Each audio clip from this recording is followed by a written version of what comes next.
कक्षा 12 का व्यष्टि अर्थशास्त्र का चैप्टर नंबर 3 उत्पादन एवं लागत का आज अध्ययन करने जा रहे हैं, जिसमें उत्पादन किसे कहते हैं। उत्पादन किसी वस्तु एवं सेवा का निर्माण करना तथा उपयोगिता में सृजन करना ही उत्पादन कहलाता है। उत्पादन के प्रमुख साधन हैं भूमि, पूंजी, श्रम, तकनीक, उद्यमशीलता, और इन उत्पादन साधनों को इनपुट कहा जाता है तथा इन उत्पादन साधनों के द्वारा जो उत्पादन किया जाता है उसे आउटपुट कहते हैं। उत्पादन जैसे भूमि उत्पादन का एक महत्वपूर्ण साधन है तथा यह वन्य जीवों के लिए सुंदर उपहार है और भूमि के बिना उत्पादन नहीं किया जा सकता। पूंजी उत्पादन का एक महत्वपूर्ण अंग है तथा पूंजी के बिना उत्पादन नहीं किया जा सकता। जिस प्रकार शरीर में रक्त की महत्वता होती है उसी प्रकार उत्पादन में पूंजी की महत्वता होती है। श्रम उत्पादन में श्रम एक महत्वपूर्ण अंग है तथा श्रम एक व्यक्ति द्वारा किया जाता है और यह एक शारीरिक कार्य होता है और श्रम मुद्रा के बदले किया जाता है। उद्यमशीलता किसी भी वस्तु का उत्पादन करने में उद्यमशीलता यानी कि साहस होना अति आवश्यक है। साहस के बिना उत्पादन संभव नहीं है। तकनीक उत्पादन में तकनीक का महत्वपूर्ण स्थान है। तकनीक लागत को कम तथा लाभ को अधिकतम करती है। उत्पादन फलन आगत तथा निर्गत के मध्य मात्रात्मक संबंध पाया जाता है, उसे उत्पादन फलन कहते हैं। उत्पादन फलन दो प्रकार के होते हैं, अल्पकालीन उत्पादन फलन तथा दीर्घकालीन उत्पादन फलन। अल्पकालीन उत्पादन फलन को परिवर्ती अनुपातों के नियम से जाना जाता है और दीर्घकालीन उत्पादन फलन को पैमाने का प्रतिफल के नाम से जाना जाता है। उत्पादन फलन उत्पादन के सभी साधनों को मिलाकर जो उत्पादन किया जाता है उसे कुल उत्पादन कहते हैं। औसत उत्पादन कुल उत्पादन में क्वांटिटी मात्रा अर्थात इकाइयों का भाग दिया जाता है, उसे औसत उत्पादन कहते हैं। सीमांत उत्पादन एक अतिरिक्त इकाई का उत्पादन करने पर कुल उत्पादन में जो परिवर्तन आता है उसे सीमांत उत्पादन कहते हैं।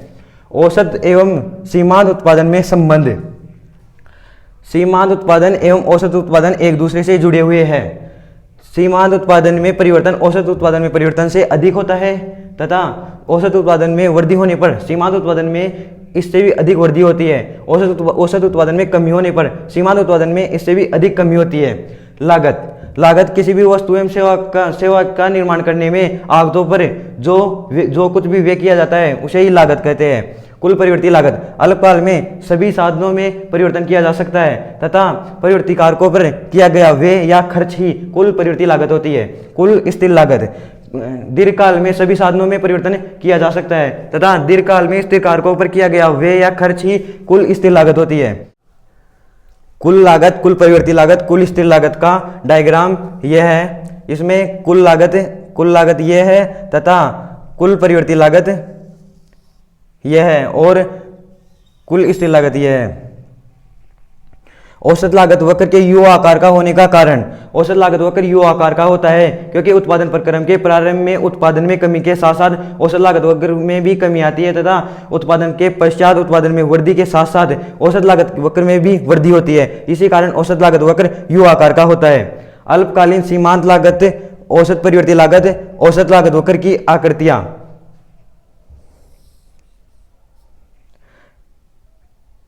अल्पकालीन सीमांत लागत, अल्पकालीन औसत लागत, अल्पकालीन औसत परिवर्ती लागत। अल्पकाल वह समय अवधि है जिसमें अल्पकाल वह समय अवधि है जिसमें परिवर्ती कारकों में ही परिवर्तन किया जा सकता है। दीर्घकाल वह समय अवधि है जिसमें सभी कारकों में परिवर्तन किया जा सकता है। आगम विक्रेता द्वारा बेचे गए माल से प्राप्त धन को ही आगम कहते हैं। परिवर्तनशील अनुपातों का नियम परिवर्तनशील अनुपातों के नियम को उत्पत्ति का आर्च नियम से जाना जाता है तथा इसमें एक वस्तु की इकाई में वृद्धि करने पर उसमें कुछ समय बाद उसमें कमी आना प्रारंभ हो जाता है तथा सीमांत उत्पादन में अवश्य रूप से कमी आएगी तथा चाहे एक साधन को स्थिर चाहे एक साधन को परिवर्तनशील रखा जाए। परिवर्तनशील अनुपातों के नियम की मान्यताएं इसमें यह नियम अल्पकाल में ही लागू होता है तथा परिवर्तनशील अनुपातों के नियम में एक साधन को स्थिर तथा एक साधन को परिवर्तनशील रखा जाता है तथा उत्पादन साधनों की इकाइयां इसमें समरूप होती है।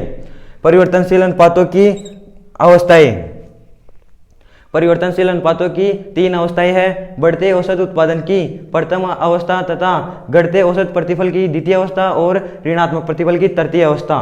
बढ़ते औसत उत्पादन की प्रथम अवस्था में एक साधन को स्थिर तथा दूसरे साधन को तथा श्रम को परिवर्तनशील रखा जाता है, और घटते औसत प्रतिफल की द्वितीयक अवस्था L बिंदु से N बिंदु तक होती है तथा ये X वस्तु के समानांतर होती है और इसमें घटते हुए दर से वृद्धि होती है। ऋणात्मक प्रतिफल की तृतीयक अवस्था।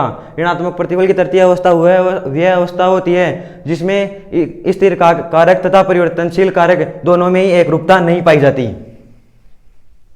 पैमाने का प्रतिफल। आगत में परिवर्तन तथा निर्गत में परिवर्तन ही पैमाने का प्रतिफल होता है। पैमाने का प्रतिफल 3 प्रकार का होता है: वर्धमान पैमाने का प्रतिफल, ह्रासमान पैमाने का प्रतिफल तथा स्थिर पैमाने का प्रतिफल।